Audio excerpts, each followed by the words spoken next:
Boom, dropped off. What does that mean? It means the weekend's here. It means I got 3 days of whatever I want. Now most people are like, oh, your bachelor life, you're gonna like go out to the bars, you're gonna like do whatever. No, I'm just gonna sit down and get so much work done. Not that I can't get it done with Kayla, but I do like to spend time with her. I have to focus on spending time with her.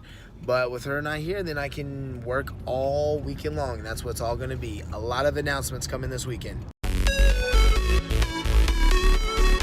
In work right now, I gotta go pick up Kayla. She's heading on a girls trip, which I know will be a lot of fun for her since I was gone last weekend on a Vegas trip, which was a coaching trip, which is a guy's trip.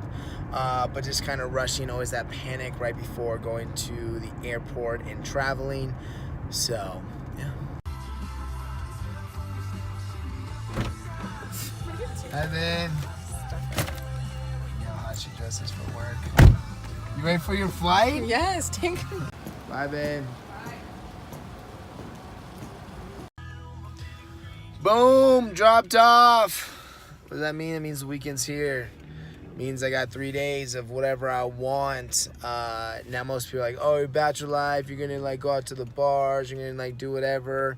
No, I'm just gonna sit down and get so much work done. Not that I can't get it done with Kayla, but I do like to spend time with her. I have to focus on spending time with her. But with her not here, then I can work all weekend long.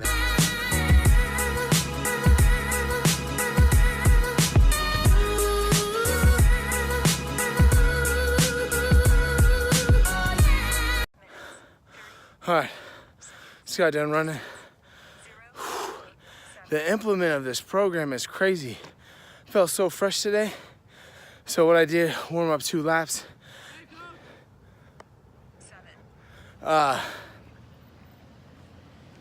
And so warmed up 2 laps, then ran 100 meters, walked 100 meters for 2 laps. So that ended up being just 400 meters, and I felt like I could fly. Just legs felt, good. There was no tiredness at all, which usually happens at the end of the week. So love this program, man. Hopefully I'll continue to feel like this, and then we can put into football and rock and roll with that.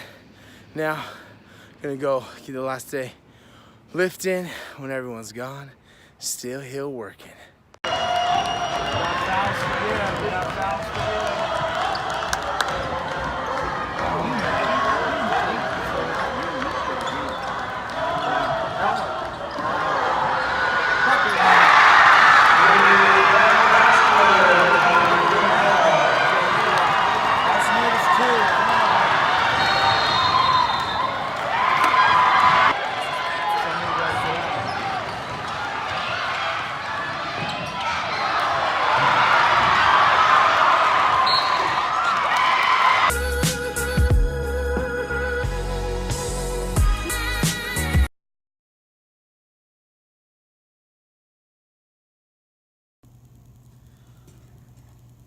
Alright, so I wanted to make this video for the last couple of days, but finally got time to collect my thoughts, say what I wanted to say with purpose, and this is talking about the Parkland shooting down in Florida.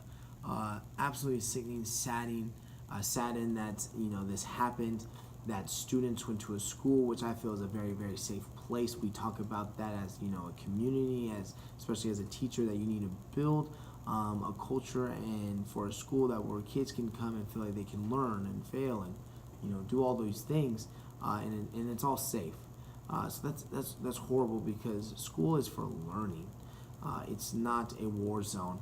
And that's sad. I don't like to read these articles. I really don't. I usually just skim right by them because it hit home for me.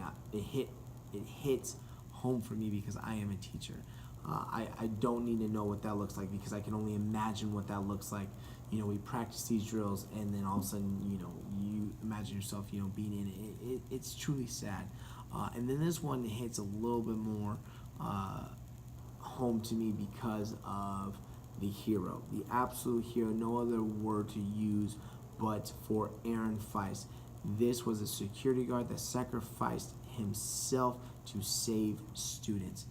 This is a hero. I wish he was getting plastered on more. And I know there's been big accounts that have talked about him and all of that. I just wish he was just like constantly in the media, because he is a hero. To protect students, and hearing multiple reports where he was wounded but he kept on going and pushing students out of the way.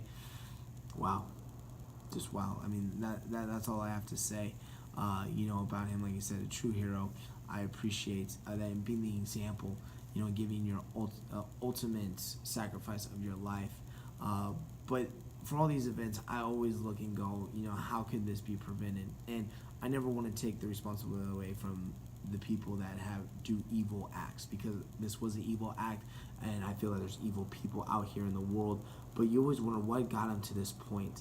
And I talked about my students with this, and it comes down to feeling belonging, feeling loved, and that's fine. There's no like definite thing. But then I was like, okay, what could we do? How can we, maybe prevent this, and all these things, and talking with my students, had so many great ideas, which I loved. Was at the end of the day, human beings, all we want is respect from each other. That's the one thing we want. We want respect. So we talked about, like, what does respect look like? And this shooter was supposedly a loner. So we go, what does a loner look like in school, right? They walk the hallways. People don't say hi to him or hi to them. They sit by themselves. And I said, okay, so how can we change that? And it is just saying hello, respecting people, saying, I see you in the hallway. I'm going to make eye contact with you. I'm going to smile. I'm going to say hello. Because people didn't know this person. And I talked about that you should do that with everyone. Especially the people that that you have class with, that you've gone to different schools, is looking them and acknowledging them, giving that respect, going, look, I'm a human being, you're a human being. I know that you're here. I know that you are in existence. That is, a powerful thing that, we can control. Because I always look at that, like, what can we control? What can we do better, as a community, as society, whatever you want to say. Me as a teacher, with my students, and it's, what can I control? I can control looking at a student, saying hello, making eye contact, and saying, I know you're there. I know I see you. I respect you because I'm acknowledging you. And it's so easy to be on our phones, or not to say hi, because they might not say hi back. I don't care. Okay, I don't care. And I teach high school, where high schoolers have a lot of attitude. But it's like, guess what? If you don't say anything back to me, that's fine. I don't care, because guess what? At the end of the day, I know I said, I looked at you. You looked at me. I made eye contact. Like, I've acknowledged that you're a human being, that you are here. And 95% of the time, like, people say hi back. Like, it's good. So that's what I really took of it. I'm not trying to say, like, oh, I have the solution. But I just always want to say, what can we learn from this? And, how can we get better? How can we get better?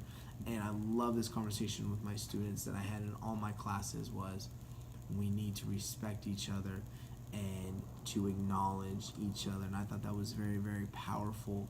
Obviously, whatever I say cannot, bring these 17 kids back, which is so sad. But thoughts and prayers with them. And again, Aaron Feist, you're a hero, man. You are a hero, and you're an example to everyone. Thank you.